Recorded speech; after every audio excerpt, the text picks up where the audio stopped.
19వ ward మాజీ councillor కుమ్మరి శిరీష శ్రీనివాస్ కృషితోనే అంబేద్కర్ భవనం పూర్తయిందని వార్డు ప్రజలు హర్షం వ్యక్తం చేశారు. వేములవాడ మున్సిపల్ పరిధిలోని 19వ వార్డులో 23 లక్షల రూపాయల నిధులతో నిర్మించిన అంబేద్కర్ సంఘం భవనం పూర్తి కావడాన్ని పురస్కరించుకొని మాజీ కౌన్సిలర్ కుమ్మరి శిరీష శ్రీనివాస్లను ఘనంగా సత్కరించారు.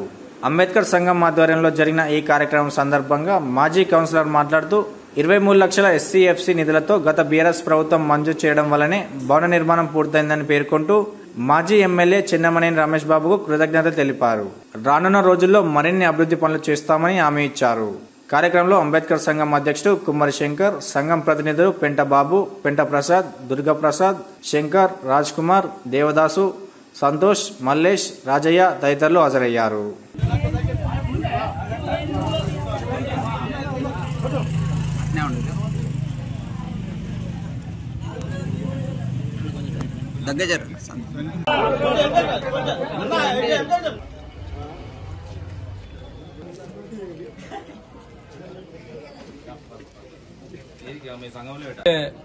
మాజీ ఎమ్మెల్యే రమేష్ బాబు గారి అప్పుడు ఎమ్మెల్యే గారు ఉన్నప్పుడు కౌన్సిలర్ శ్రీనివాస్ గారు మన ఎస్సీ వేములవాడ అంబేద్కర్ సంఘానికి 18 లక్షల నిధులు సేకరించి బ్రహ్మాండంగా సంఘం కట్టినందుకు ఈరోజు అంబేద్కర్ సంఘం ఆధ్వర్యంలో సన్మానం చేయడం జరిగింది.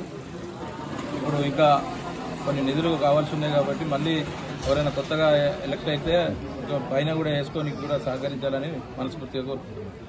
గత తెలంగాణ ప్రభుత్వం ఎస్ఎఫ్సి నిధులచే 18,50,000 చే నిర్మించినటువంటి సంఘం అంబేద్కర్ సంఘ భవనం, అలాగే అది పూర్తిగా అసంపూర్తిగా జరుగుట్లా దాన్ని పూర్తిగా 24 లక్షలకు బడ్జెట్ను మరీ కేటాయించి జనరల్ ఫండ్ నుంచి కూడా మిగతా కేటాయించి 24 లక్షలతో కంప్లీట్ చేసుకున్నాం. టోటల్గా 30 లక్షలైనవి ఓన్లీ సంఘాలకే. ఈ అంబేద్కర్ సంఘానికి నాకు సహకరించినటువంటి గౌరవ ఎమ్మెల్యే చెన్నమనేని రమేష్ బాబు గారికి మరియు రామతీర్థం రాజు గారికి మరియు నా తోటి కౌన్సిలర్లకు గత ప్రభుత్వానికి కృతజ్ఞతలు తెలియజేస్తూ నాకు ఎరలేని ఈ కీర్తి కిరీటం అనుకుంటా. ఎందుకంటే ఈ జీవితానికి ఇంకా సంఘానికి సేవ చేసినటువంటి అదృష్టం ఎవరికి రాదు. నాకు వచ్చినందుకు నేను అదృష్టంగా భావిస్తూ మరింతగా సేవ చేయడానికి నేను ముందుకు వెళ్తాను.